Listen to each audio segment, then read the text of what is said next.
Hello friends, welcome back to my channel. তোমরা সবাই কেমন আছো? আশা করছি তোমরা ভালো আছো আর আমিও ভালো আছি।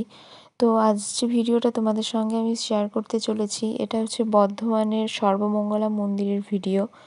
তো যেদিন আমি বর্ধমান গেছিলাম ১০৮ শিব মন্দির, সেদিনই এই ভিডিওটা বানানো। তো তোমরা ভিডিওটা কন্টিনিউ দেখতে থাকো। তো প্রথমে আমরা ১০৮ শিব মন্দিরে যাই এবং সেখানে পুজো দেওয়ার পর টিফিন করে আমরা তারপর সর্বমঙ্গলা মন্দিরে আসি মায়ের দর্শন করতে। তো প্রথমে সর্বমঙ্গলা মন্দিরের প্রবেশদ্বারের কাছে বেশ কয়েকটা শিব মন্দির আছে। তো আর তারপর মায়ের মন্দিরটা, মেন মায়ের যে মন্দির, সেটা একটু ভিতর দিকে। তো আমরা প্রথমে শিব মন্দির দর্শন করে ওই যে দেখতে পাচ্ছ সামনে একটা আটচালার মতো, তারপর যে মন্দিরটা ওটা হচ্ছে মায়ের মন্দির। তো আমরা সেদিন ওখানেই মায়ের ভোগ প্রসাদ গ্রহণ করি। ওখানে প্রসাদের জন্য কুপন দিচ্ছিল 50 টাকা পার হেড। বসে বসে যদি কেউ তোমরা ভোগ খাও তাও 50 টাকা, আর যদি কেউ পার্সেল নিয়ে যেতে চাও তাও সেটারও ব্যবস্থা আছে, তাহলে 60 টাকা।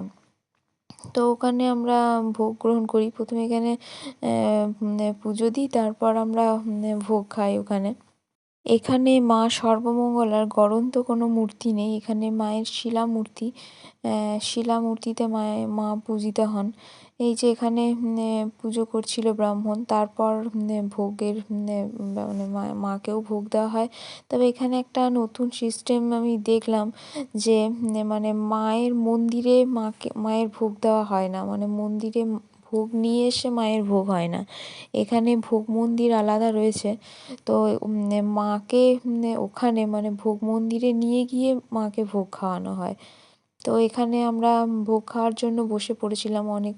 এখানে প্রথমে আসলে মায়ের ভোগ হবে, তারপর সবাইকে সেই প্রসাদ দেবে। তো ওখানে আমরা ওয়েট করছিলাম। তারপরই মায়ের ভোগ হওয়ার পর আমাদের সকলকে প্রসাদ মানে বিতরণ করছিল। প্রসাদে ছিল একরকম ভাজা, তারপর পোলাও, তারপর ভাত, দুটো সবজি, ডাল, চাটনি, পায়েস, এই সমস্ত মায়ের ভোগ প্রসাদ সেদিন আমরা গ্রহণ করি।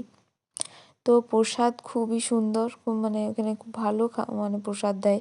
তো তোমরা যদি কখনো আসো বর্ধমানের সর্বমঙ্গলা মন্দিরে বেড়াতে যাও, তো অবশ্যই এখানে প্রসাদ তোমরা খেতে পারো। এখানে প্রত্যেকটা দিনই প্রসাদ দেওয়া হয়। 50 টাকা কুপন মূল্য, তো বললাম যে পার হেড 50 টাকা। তো এখানে তোমরা অবশ্যই প্রসাদ গ্রহণ করো। মানে ভোগের প্রসাদ পাওয়া সত্যিই ভাগ্যের ব্যাপার।